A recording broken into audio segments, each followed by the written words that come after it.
네, 안녕하세요. 류창원 세무사입니다. 예, 반갑습니다. 예, 오늘은 오피스텔에 대해서 저랑 같이 공부하실 건데요. 오피스텔은 주거로 쓰는 경우도 있고, 물론 사무용으로 쓰는 경우도 있습니다. 그런데 대체로 요즘은 주거로 쓰는 오피스텔이 굉장히 많다 보니까 내가 아파트가 하나 있고 오피스텔이 있을 때 이 오피스텔을 사무용으로 볼 거냐, 공부상, 아니면 주거로 쓰는지 세무서에서 다 파악을 하냐, 이제 이런 것들이 좀 궁금한데요. 그런 거와 관련해서 한번 저랑 같이 보시겠습니다. 일단 이제 오피스텔과 일반 아파트, 그냥 일반 주택 두 가지가 있다라고 가정할 때 내가 이번에 이제 일반 주택을 파는 거죠. 팔 때 오피스텔은 공부상 그 사무실인데 주택 하나만 있어서 비과세 되는 거 아니냐, 이제 요런 궁금한 점이 있으실 텐데 어떻게 이제 요런 거를 세무서에서 보는지 그 저랑 보시면, 일단 세무서에서는요, 내가 만약에 일반 주택이 있고 오피스텔이 있다라고 그러면요, 반드시 이 오피스텔을 실제 용도를 그 확인을 합니다. 하도 이제 주거용 오피스텔이 많다 보니까 이게 실제 주거인지 사무실인지 요거에 따라서 이 일반 주택을 비과세할지 안 할지를 그 판단을 한다는 얘기죠. 그래서 첫 번째 보시면, 예를 들어서 오피스텔에 그냥 일반 사업자 등록, 임대사업자, 만약에 부가세를 환급 받았든 뭐 안 받았든 상관은 없지만 하여튼 환급도 받았어요. 예를 들어서 그 일반 임대사업자가 있다 라고 돼 있으면은 이거는 그 일반 주택 팔 때는 비과세가 가능합니다. 예, 가능하죠. 여기 그 사업자가 있으니까, 주택임대사업자가 아니라 일반 임대, 그냥 그 일반 그 세무세에다 내는 임대사업자가 있으면요. 그런데 만약에 이게요, 그 오피스텔 같은 경우는 간혹가다 실태조사라는 걸 합니다. 이게 그 부가세 환급을 받았는데 이게 주거로 쓰고 있는지, 주거로 쓰면 환급 받으면 안 되거든요. 그래서 실제 업무용으로 쓰고 있는지 이런 것들을 간혹 그 실태 조사를 하는 경우들이 있어요. 그래서 실태를 조사를 했는데 만약에 이게 이미 실태 조사에서 걸린 케이스다.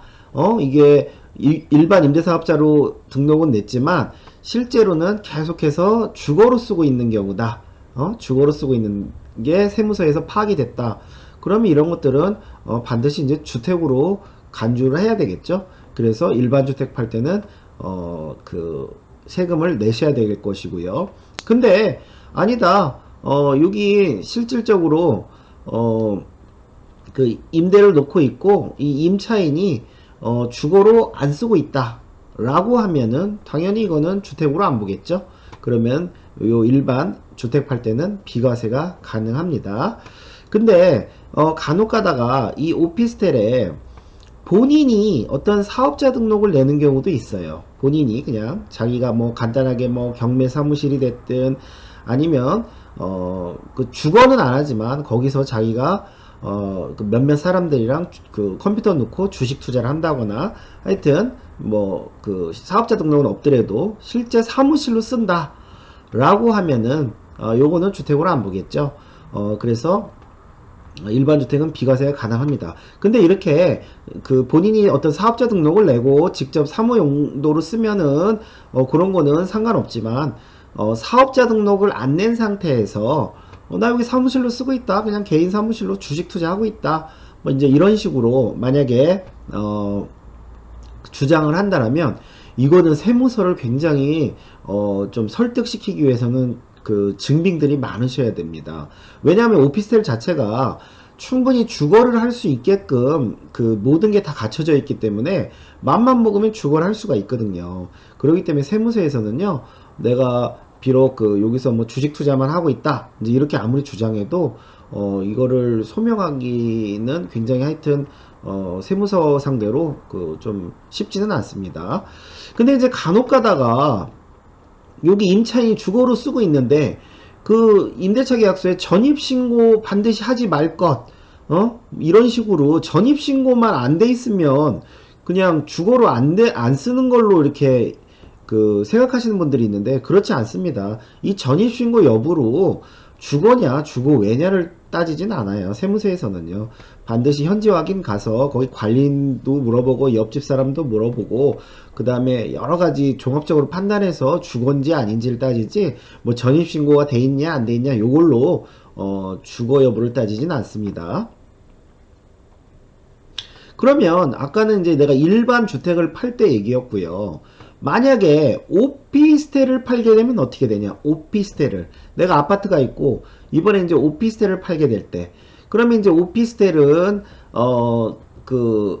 당연히 양도세 문제가 발생할 수는 있는데 근데 이 오피스텔에 만약에 사업자가 있느냐 또는 없느냐에 따라서 부가세 문제도 발생할 수가 있습니다.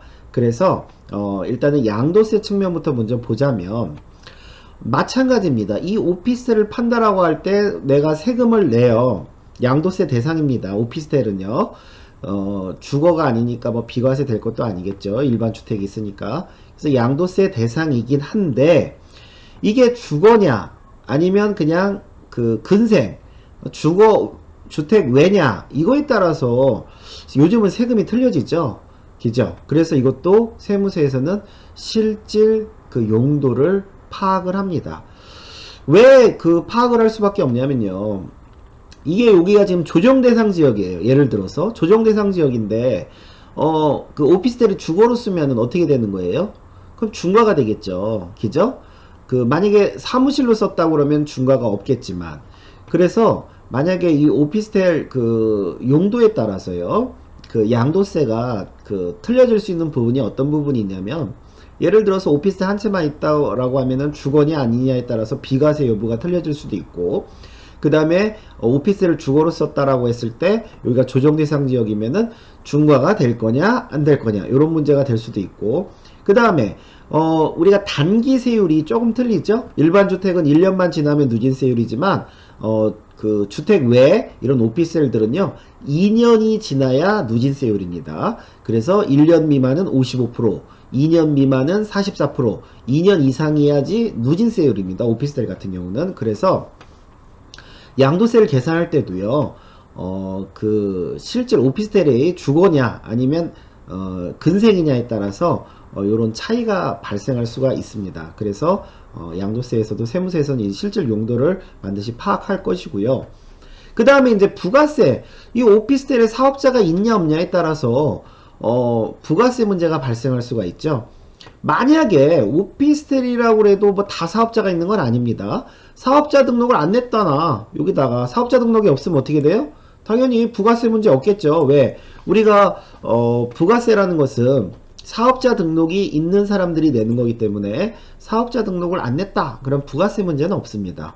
그러면 이제 우리가 부가세를 따질 때는 사업자 등록 그 여부만 따져야 되는데 만약에 이 오피스텔에다가 처음에 나는 부가세를 환급받기 위해서 예를 들어서 일반 임대사업자를 냈어요. 주택임대가 아니라 일반 임대사업자를 냈어요. 근데 제가 아까도 말씀드렸듯이 실태조사위에서 확인이 되거나 아니면 그 양도 단계에서 세무 공무원이 조사를 하는 중에 아유 이 사람들 처음부터 주택으로 썼네 라는 게 확인이 된다라면 사실은 최초에 부가세 환급받는 거는 전액 토해내야 되겠죠. 전액. 왜? 처음부터 주거로 썼기 때문에.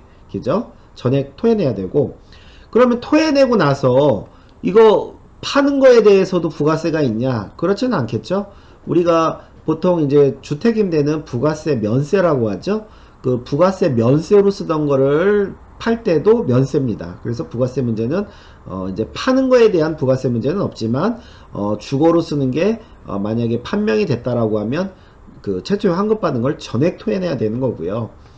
최초에 만약에 환급을 받지 않았다라고 하면은 토해낼 건 없겠죠. 그리고 토해낼 건 없고 역시 마찬가지로 주거로 파악이 됐을 때 주택임대는 면세이기 때문에 그 면세로 쓰던 거를 판매할 때도 역시 부가세 문제는 없다. 이런 내용이고요. 그러니까 일반 사업자를 냈는데 주택으로 쓰는 게 세무서에서 파악이 됐을 경우 이럴 때 환급받은 거 전액 토해낸다. 그 다음에 환급을 받지는 않았지만 그 토해낼 건 없고, 그 다음에 그 양도에 따른 부가세는 없다. 둘 다. 만약에 이제 세무서에서 주거로 쓰는 게 파악됐을 경우를 말하는 거고요. 근데 그 사실은 이런 경우가 더 많습니다. 어떤 경우에요?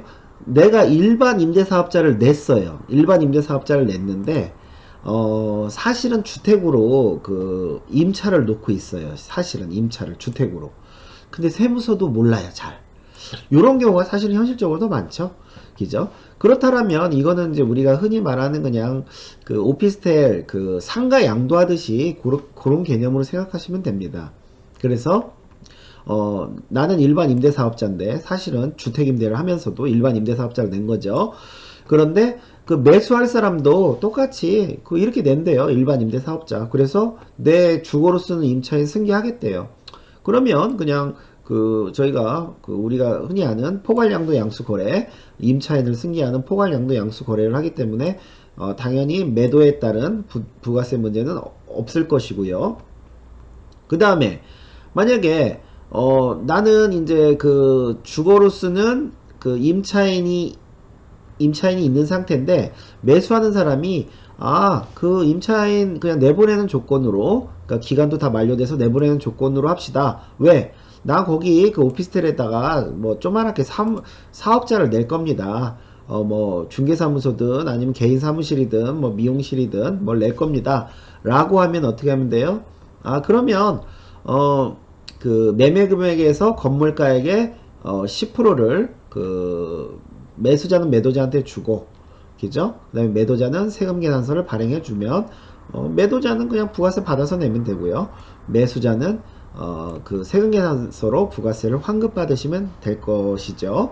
그래서 뭐 요거까지도 문제는 없는데, 사실은 케이스 3번 같은 경우가 굉장히 많습니다. 그 케이스 3번 같은 경우 뭐예요? 매도자가 일반 임대업이에요. 지금 우리 일반 임대사업자인데 매수자가요. 매수자가 그 이 사람이 그동안 일반 임대업으로 냈다는 걸 이제 알았는데 자기가 세무사무소에 확인해 보니까 이거 일반 임대업으로 내면 안 된대요. 왜? 지금 임차인이 주거기 때문에 이건 면세사업자로 내라고 이 매수자 측 세무사가 그렇게 얘기를 했대요. 아니면 매수자가 사서 직접 자기가 거길 주거로 쓸 거래요. 이러면은 사실은 매매가 이게 성사되기가 조금 어려운 부분이 있죠. 그래서 이런 경우는 그 매도자가 그냥 그 폐업을 하면서요. 폐업을 하면서 그 환급받은 부가세에서 일부를 토해내는 식으로 이제 그런 걸 저희가 저희 그 세법 표현으로는 폐업 시 잔존재화라고 하는데요. 매도자가 폐업을 하면서 그 10년을 못 쓴 기간치를 일단은 토해내는 겁니다. 일단은 토해내는 거고요. 근데 원칙은 저희가 매매업, 임대업 같은 경우는요, 건물가액의 10%를 납부하게 돼 있는 거예요. 원칙은. 그런데 이거는 그 성사가 그렇게 되면 안 돼요. 이 사람들은 돈을 안 주거든요. 매수자는요. 매수자는 돈을 안 줍니다. 왜 그러냐면은 그 매수자들은 면세나 직접 자기가 쓰기 때문에 부가세 줘봐야 환급이 안 돼요. 그렇기 때문에 부가세를 안 줍니다.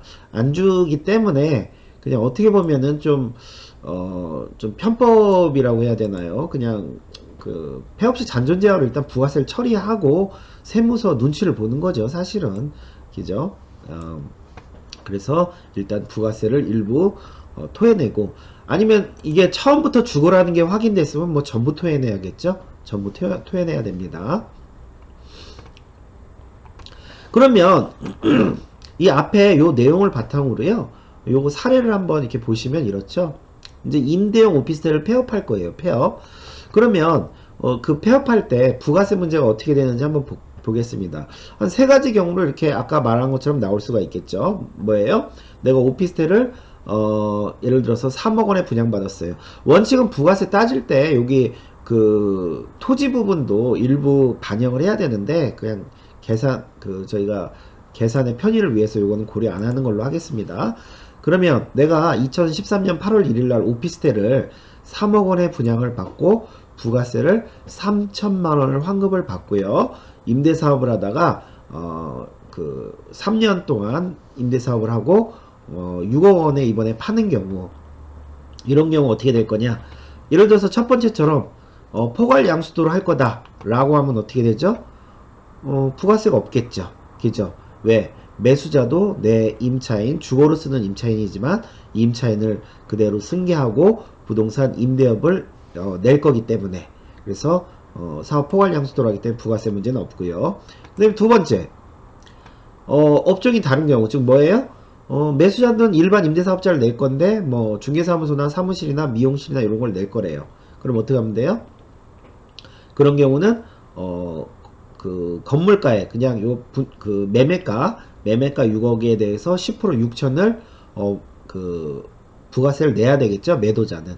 근데 이거는 자기 돈으로 내는 게 아니라 매수자한테 받아서 내고, 나는 매수자한테 세금 계산서를 발행해주면 매수자는 부가세를 환급받으면 되겠죠. 그죠? 그래서 이 케이스 2번도 이렇게 처리하시면 되고, 마지막 케이스 이제 3번이 문제죠. 케이스 3번이. 케이스 3번은 폐업시 잔존재화 처리하는 건데요. 뭐예요? 원칙은 임대사업자가 매매할 때는 그 2번처럼 무조건 이렇게 가야 됩니다. 무조건 2번으로 가야 돼요. 즉 그 매매 금액에서 그 10%를 부가세를 납부해야 되는데, 근데 이제 현실적으로 이렇게 하면 거래되기가 어려우니까 이제 이렇게 하는 경우가 많다는 거죠. 즉 뭐예요? 부가세를 일부 토해내는 거래로 한다. 즉 뭐예요?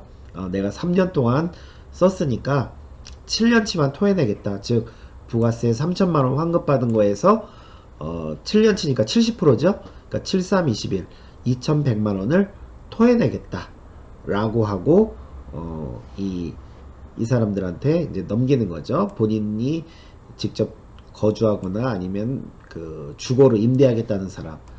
간혹 가다가 이거 포괄양수도로 이렇게 쓰시는 분들도 계세요. 근데 이거 이렇게 되면 포괄양수도가 이게 간혹 제가 예전에 실무에서 보면, 매도자는 일반 임대사업자인데요.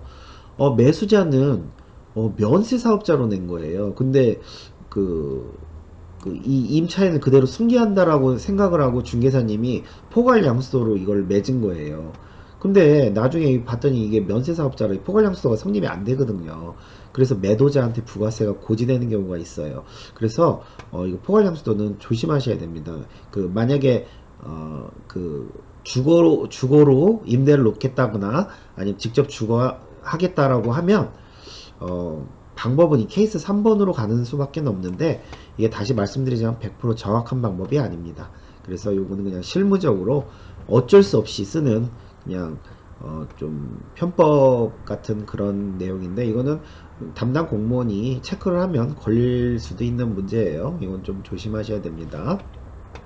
그래서 오늘 오피스텔에 대해서 정리를 했고요. 다음 시간에 또